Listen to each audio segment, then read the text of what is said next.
સ્થાનાંતર થશે એટલે આપણે દાખલામાં ખ્યાલ આવી ગયો હશે। આ હતો દાખલા નંબર 3। હવે આપણે દાખલા નંબર 4 વિશે વાત કરીશું।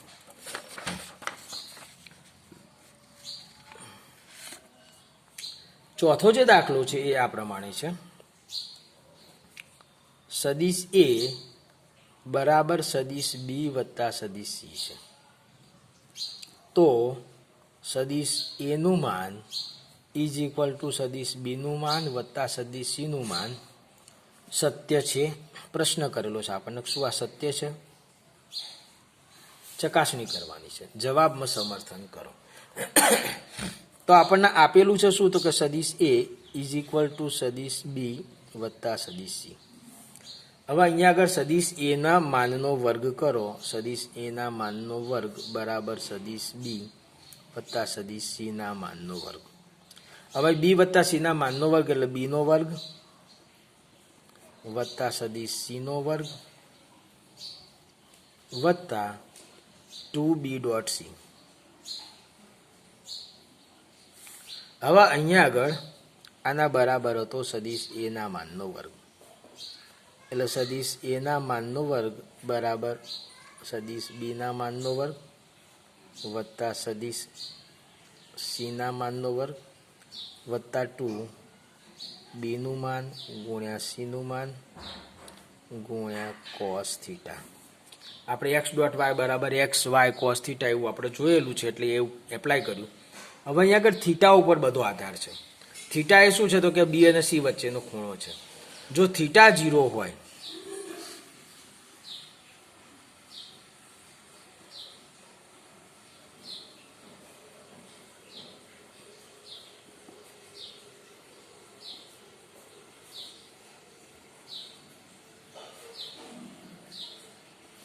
થીટા 0 હોય તો કોસ થીટા 1 થાય, કોસ 0 1 થાય છે અને કોસ 0 1 થાય તો પછી લખવાના રહેતા નથી, એટલે લખવાના નથી રહેતા તો શું થશે, તો સદિશ એના માનનો વર્ગ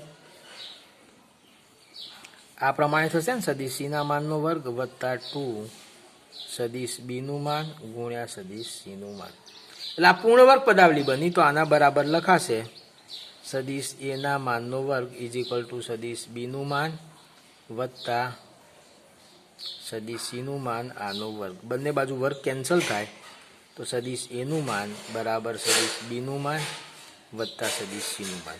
હવે આવું ક્યારે શક્ય બન્યું? અહીંયા આગળ આ કન્ડિશન હોય તો જ, જો થીટા 0 હોય તો જ આ વસ્તુ શક્ય બને છે। થીટા 0 ના હોય અથવા કોઈ પણ થીટાનું મૂલ્ય થતું હોય તો પછી અહીંયા આગળ આ જે છે એ બી ડોટ સી છે એનું 2bc નહીં થાય, અને 2bc નહીં થાય તો પૂર્ણવર્ગ પદાવલી ના બને, અને પૂર્ણવર્ગ પદાવલી ના બને તો આપણે આવું સ્વરૂપ આવશે નહીં। એટલે અહીંયા આગળ શરત થઈ ગઈ કે થીટા 0 હોય। થીટા 0 ક્યારે થાય? જ્યારે બંને સદિશ સમરેખ હોય અથવા તો બંને સદિશ સમાંતર હોય। એટલે કે અહીંયા આગળ કહી શકાય કે બી અને સી સમાંતર હોય અથવા બી અને સી સમરેખ હોય, સદિશ બી સમાંતર સદિશ સી હોય અથવા સદિશ બી અને સદિશ સી સમરેખ હોય તો જ આપેલ વિધાન સત્ય બને છે।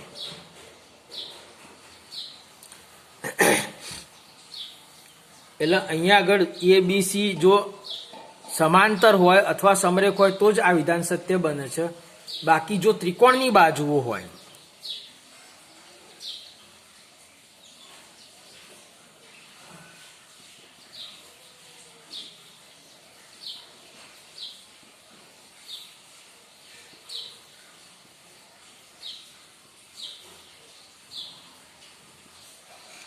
તો આ વિધાન અસત્ય બને છે। એટલે તમને ખ્યાલ આવ્યો હશે કે ત્રિકોણની બાજુ હોય તો જે ખૂણો છે 0 ના હોય બીન સી વચ્ચેનો ખૂણો ગમે તે હોઈ શકે, તો પછી એ સંજોગોમાં વિધાન સત્ય બનતું નથી એવું કહી શકાય। તો આ હતો દાખલા નંબર 4। હવે આપણે દાખલા નંબર 5 વિશે વાત કરીશું।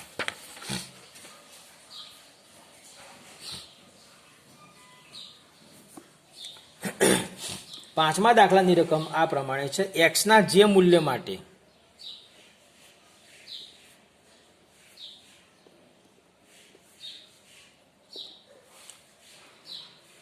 x કૌંસમાં i પ્લસ જે પ્લસ કે એકમ સદિશ હોય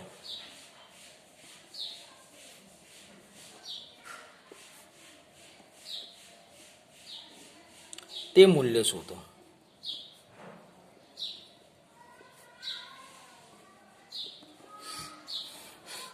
હવે અહીંયા આગળ જે આ સદિશ આપેલો છે એ સદિશ એકમ સદિશ હોવું એ આપણી કન્ડિશન બતાવી છે. હું આ સદિશને સદિશ આર ધારી લઉં છું. તો સદિશ આર બરાબર છે x into i caret plus j caret plus k caret, એટલે કે x i plus x j plus x k. હવે આ આર સદિશ છે એ એકમ સદિશ છે એવું કહ્યું છે.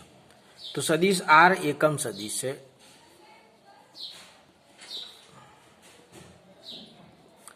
અને આ એકમ સદિશ છે એટલે એનું માન 1 છે. એટલે સદિશ આર નું માન થશે 1. માટે આપણે કહી શકાય કે આર ના ઘટકો તો એક્સ ઘટક એટલે એક્સ સ્ક્વેર, વાય ઘટક એટલે પણ એક્સ સ્ક્વેર અને ઝેડ ઘટક એટલે પણ x square is equal to 1. એટલે 3x square is equal to 1 થશે. અને 3x square is equal to 1 થાય એટલે x square is equal to 1/3 થાય.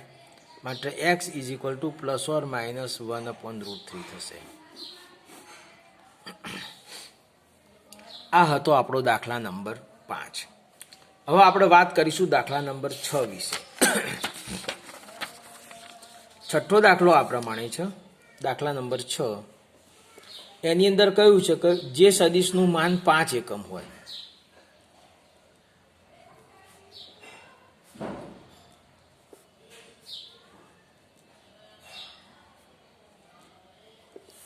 સદિશનું માન 5 એકમ હોય અને સદિશ એ અને બી ના પરિણામી સદિશના સમાંતર હોય. એમાં સદિશ એ આપેલો છે, એ સદિશ છે 2i પ્લસ 3j માઇનસ કે, 2i પ્લસ 3j માઇનસ કે.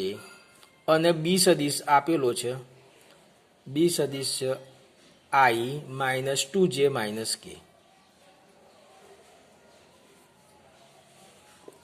આના પરિણામી સદિશને સમાંતર હોય.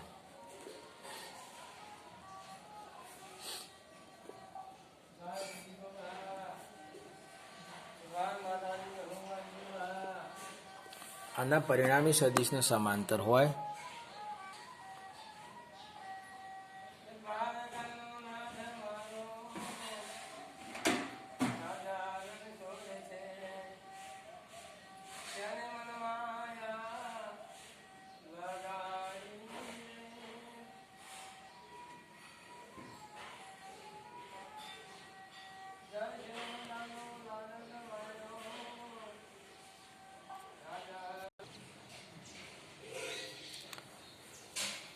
તો જોઈએ અહીંયા આગળ દાખલો.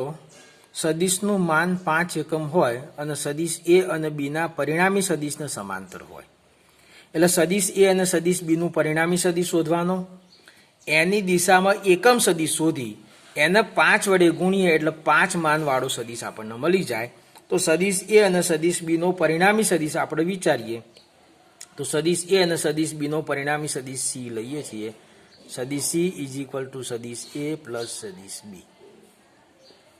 સદિશ એ અને સદિશ બીનો સરવાળો કરું તો 2i પ્લસ 3j માઇનસ કે plus i minus 2j minus કે. તો 2i વત્તા 1i એટલે 3i થશે. 3j માઇનસ 2j એટલે પ્લસ j થશે. અને માઇનસ કે એટલે માઇનસ 2k થશે.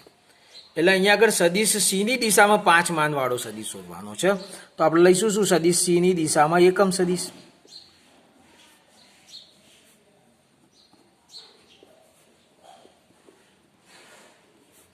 તો એના બરાબર સદિશ સી નું માન વડે ભાગી દો સદિશના. તો 3i પ્લસ જે માઇનસ 2k અપોન એનું માન જો વિચારવામાં આવે તો 3 નો વર્ગ 9, 1 નો વર્ગ 1, 2 નો વર્ગ 4, 14 થશે રૂટ. તો 3 upon route 14 i plus 1 upon route 14 જે -2/√14 કે. હવે આ સી ની દિશામાં 5 માનવાળો સદિશ.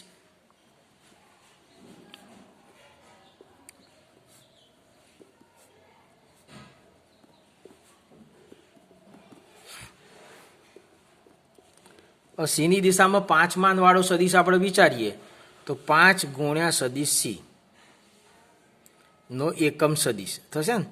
સદિશ સી ની દિશાનો એકમ સદિશ.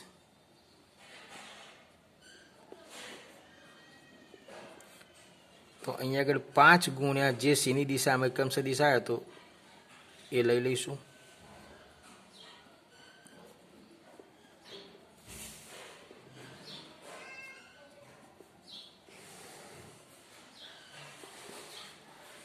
તો 5 તરી 15/√14i પ્લસ 5 એકા 5/√14j માઇનસ 5 દુ 10/√14k.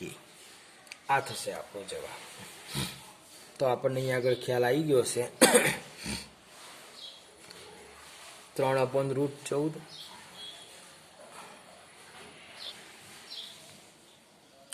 તો હવે આપણે દાખલા નંબર 7 જોઈશું.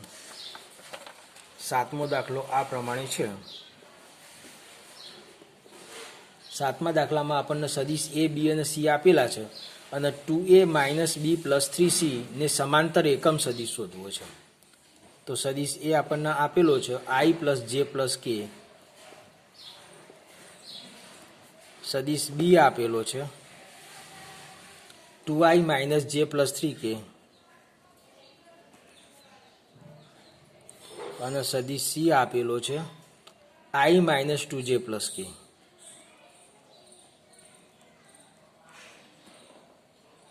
હવે આપણે જે સદિશ શોધવો છે કોનો સમાંતર એકમ સદિશ તો કે 2a - b + 3c ને સમાંતર એકમ સદિશ શોધવો હોય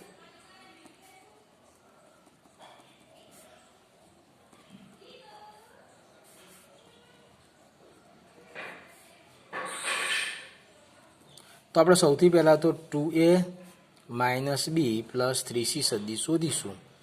તો 2 ગુણ્યા સદિશ a એટલે શું તો કે ભાઈ i + j + k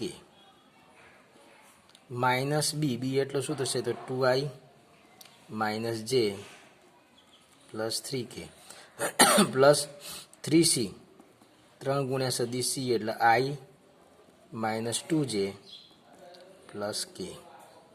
આનો ગુણાકાર કરી દો તો 2i + 2j + 2k -2i + j - 3k + 3i - 3 દુ 6j અને +3k. હવે 2i - 2i અને 3i એટલે 3i રહેશે. ત્રણેયનું સાદુરૂપ આપીશું તો 3i ઘટક રહેશે. પછી એ જ રીતના 2j અને 1j એટલે 4j, 2j ને 1j એટલે 3j, 3jમાંથી 6j જાય તો -3j રહેશે. અને કેના ઘટકોની વાત કરું તો 3k 3k કેન્સલ રહેશે એટલે +2k રહેશે. આ આપણને મળ્યો 2a - b + 3c. હવે આપણે આનો સમાંતર એકમ સદિશ શોધવો છે. તો આ સદિશનો હું c સદિશ લઈ લઉં છું. તો સદિશ c ને સમાંતર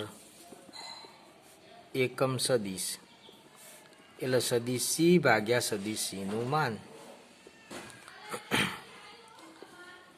c લઈ લે એટલે આપણે સરળ થઈ જાય. સદિશ c એટલે 3i - 3j + 2k અપોન સદિશ c નું માન વિચારીએ તો 3નો વર્ગ વત્તા -3નો વર્ગ વત્તા 2નો વર્ગ તો 3i - 3j + 2k અપોન 3નો વર્ગ 9, 3નો વર્ગ 9, 9 નું 18 અને 2નો વર્ગ 4, 18 ને 4 19 20 21 22 √22 થશે. તો આનો જો તમે વિચારશો તો 3/√22i - 3/√22j +2/22 કે આ આપણો મળ્યો જવાબ. તમે અહીંયા સમજી શકો છો. 7 દાખલા સુધી જોયું, તો 8થી આગળના દાખલા આપણા આગળના તાસની અંદર જોઈશું. અસ્તુ.